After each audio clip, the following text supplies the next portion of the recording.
Welcome to MAT 2LB booklet number 5, Eating in Restaurants and Shopping for Food. Lesson number 3, Restaurant Word Problems. So this lesson that we're about to do is pretty much an extension of the types of questions that we worked on in lesson 2, where you would have completed an entire order for a table or a group of people. And that's where we stopped at the end of lesson number 2. Lesson number 3, we're going to carry that forward and talk about some of the real world things that may happen after you've totaled that up. For example, how would you calculate a reasonable tip? Again, that's going all the way back to unit number 3, where we were talking about tips. We want to make sure that we're always going to be tipping and making sure that we consider tax when we're talking about our portion. Which brings us to the last part of what we're going to do today, which is also how would you divide up a bill between multiple people, assuming you wanted to divide it evenly. That's what we're going to look at today. So let's have a look at example number 1. You and 2 friends go to the Hamburger Hut after the KCI basketball game. You have an egg salad sandwich, a bowl of vegetable soup, and a glass of milk. Your friends each have a chicken sandwich, french fries, and root beer. A, what is the total cost of dinner for you and your friends with a 15% tip and 13% tax?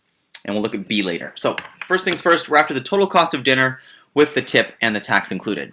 It starts, first step, adding up the total bill. Now again, just to save some time, I've copied out most of it, but I'll show you how to do the first one. So the first thing that was ordered was an egg salad sandwich. So I would write down 1 times an egg salad sandwich, and then I want to know how much that costs. In order to do that, I need to get over to the Hamburger Hut menu. So let's flip over here. There's my egg salad sandwich right there. That's going to be $3.85. So let's jump back over to our worksheet. $3.85. And we're going to complete this for all of the items that were ordered. So what I'd like you to do now is hit pause in this video and go ahead and complete not only the list of items that were ordered, but also in referencing the menu, how much they've cost. Come on back and compare them to the list I've got here, and then we'll move forward. So hit pause now, come on back when you're finished.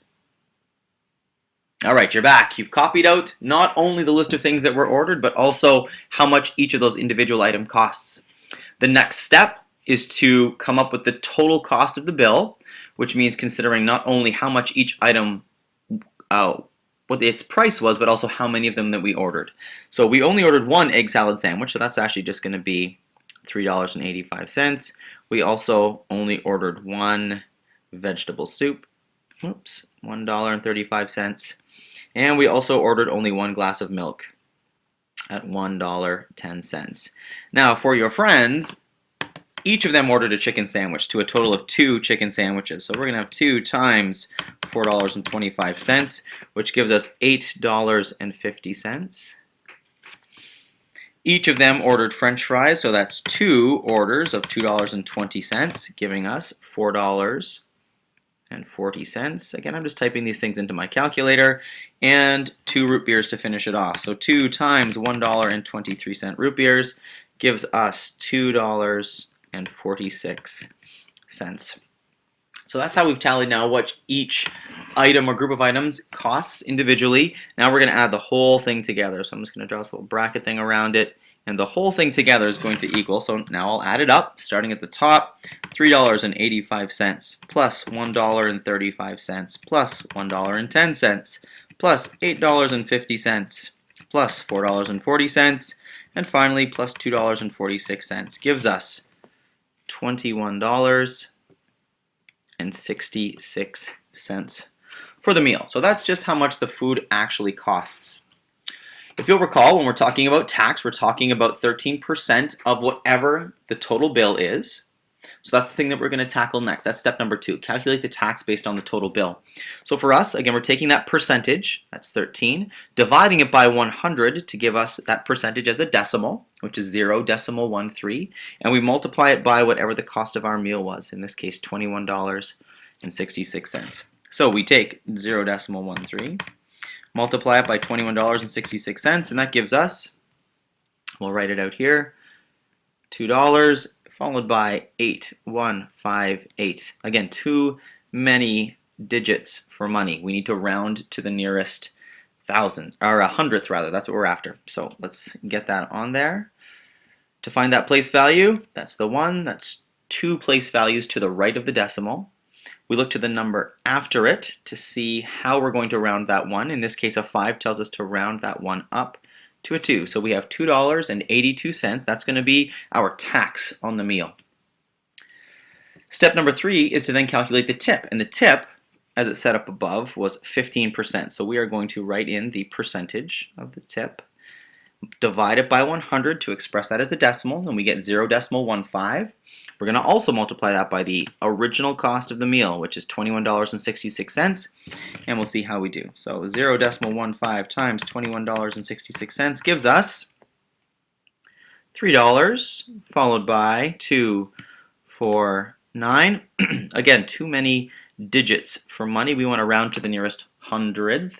So we are going to find that place value. That place value, 2 spots to the right of the decimal, is occupied by a 4 currently. We look to the number after that to tell us how to round the 4, and 9 tells us that we are going to round that 4 up to a 5. So $3.25 is going to be our 15% tip.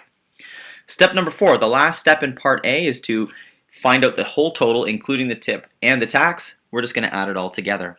So we are going to start with cost of our meal. That was $21.66. We're going to add our tax, which is the total from step number 2. That's going to be $2.82. And last but not least, we are going to add our tip, which is $3.25. So let's type all 3 of those numbers into our calculator. $21.66 plus $2.82 plus $3.25 gives us $27.73. And again, that can also be copied into this final line here. The final cost of the dinner then would be, including tax and tip, $27.73. So that's the end of part A. Now let's take a look up, because there was a part B up here. You decide to split the bill 3 ways. So that's important, knowing into how many pieces you want to break up the total of the meal. How much will your share be? So you are one of 3 people who ordered this dinner. If we are going to figure out how much each group member costs, what we have to do is take the total of the dinner, which was $27.73, and divide it by the number of people who are going to pay. In this case, it's you and 2 friends, so that's going to be 3 of you. So we take our $27.73 and we divide it by 3, and it will give us $9, followed by 2, 4, and a whole bunch of 3s. So we need to do our rounding such that we represent money. So this is going to be to the nearest hundredth, of course. Hundredth place value is occupied by a 4. We look to the digit after it to tell us how we're going to round the 4. And the 3 tells us that we are going to keep that 4 exactly the same. We're not going to round up. We're going to keep it the same, rounding down. So your portion of the dinner then costs $9.24. And that's the end of the lesson. If there were any portions of this that you found confusing, again, there's a lot of steps in this lesson, a lot of little things that you're familiar with now, but sometimes it's tricky to keep them all straight and get the order straight. Now would be the time to go back and look at portions of this example again, or even to try the example one more time on your own on the back of the worksheet to see, or on the back of the lesson, just to see if you know how to do it. Assuming everything is good, now would be the time to start the worksheet, and I will see you in lesson number 4.